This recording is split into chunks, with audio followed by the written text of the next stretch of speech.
Oke, yang pertama kita masukin menteganya ya teman-teman.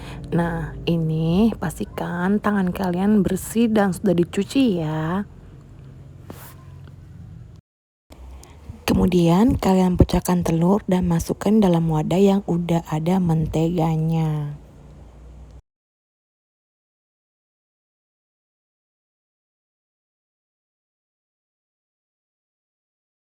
Telur dan menteganya kita masukkan ke dalam wadah. Sekarang kita masukin susunya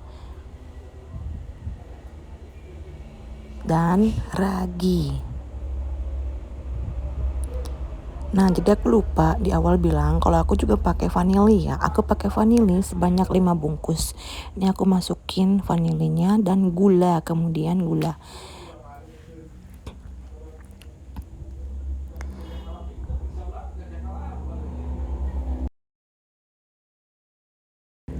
Nah, setelah semua bahan-bahan itu udah kita masukin ke dalam wadah, sekarang kita campur-campur pakai air dikit-dikit ya teman-teman ya, supaya menyesuaikan kalisnya.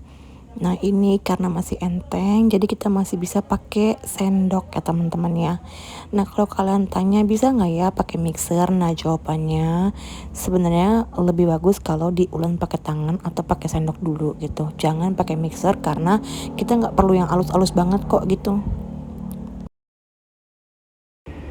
Nah, jadi kita masukin airnya itu bertahap ya teman-teman, disesuaikan dengan kalau menteganya sama gulanya udah mulai larut ya, itu pokoknya sampai si mentega sama si gulanya itu benar-benar tercampur merata dan menteganya itu udah nggak gumpal-gumpal ya teman-teman.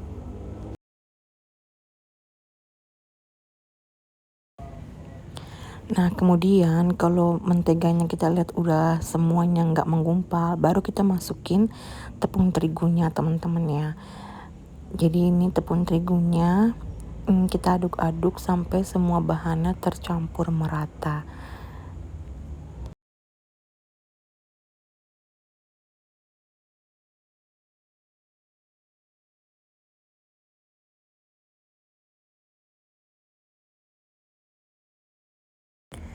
Nah, karena ini adonannya udah mulai berat, jadi kita udah mulai menggunakan tangan, bukan lagi pakai sendok karena nanti sendoknya bisa patah. Mending kita pakai tangan. Walaupun pakai tangan, tapi tangannya udah aku pastikan bersih ya. Nah, ini kita tetap masih masukin airnya. Pokoknya 500 ml itu kita bakal pakai semua, cuman kita pakainya itu masukinnya bertahap-tahap. Nah, di sini tuh kuenya kita bejek-bejek ya teman-teman. Jadi ini benar-benar proses yang menguras tenaga. Ya, ini kita benar-benar bejek-bejek gitu. Sampai semuanya bahan tercampur merata dan adonannya itu mulai mengembang. Karena kalau kita bejek-bejek begini gitu ya, tentunya dengan yang tenaga yang kenceng itu juga bisa membantu mempercepat proses proofingnya teman-teman ya. Jadi ini kita bejek-bejek gitu loh, kita hancur-hancurkan.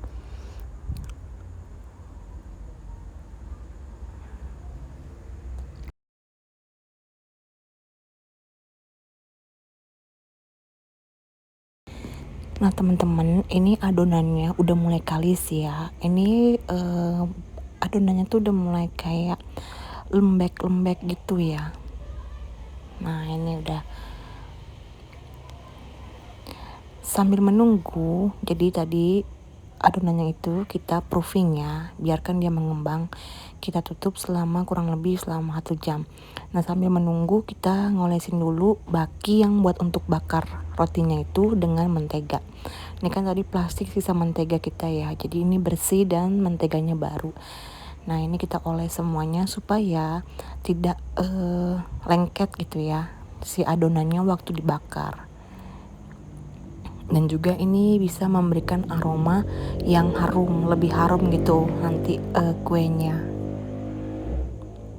Nah, setelah 1 jam nih kita bulet-buletin adonannya ya. Nah, ini adonannya udah yang ada diisi, yang udah diisi, yang ini yang belum ya. Nah, ini isiannya, jadi coklat yang tadi itu udah kita lelehin, kita steam ya. Nah, kemudian kita isi ini, jadi aku ada isiannya variannya coklat keju dan juga keju. Nah, jadi ini aku lagi bikin yang isiannya coklat ya teman-teman. Ini gampang banget. Nah, untuk isiannya sendiri banyaknya seberapa itu tergantung selera teman-teman ya. Kalau emang teman-teman maunya yang medok ya boleh ditambahin lebih banyak, tapi harus diperhatikan jangan sampai dia keluar gitu ya, melebar keluar, jangan sampai bocor. Nah, ini ya kalau udah diproses ini udah cepet, udah gampang gitu ya, nggak bakal lama. Nah, jadi ini topping di atasnya ini hanya untuk tanda membedakan antara keju, coklat keju. Ya, jadi ini terserah teman-teman mau taruh segimana banyaknya. Nah, kemudian kita diamkan selama 1 jam. Setelah kita diamkan 1 jam, ini kita udah diamin 1 jam kan, dia udah mengembang dan kita mau bakar di oven di panggangan.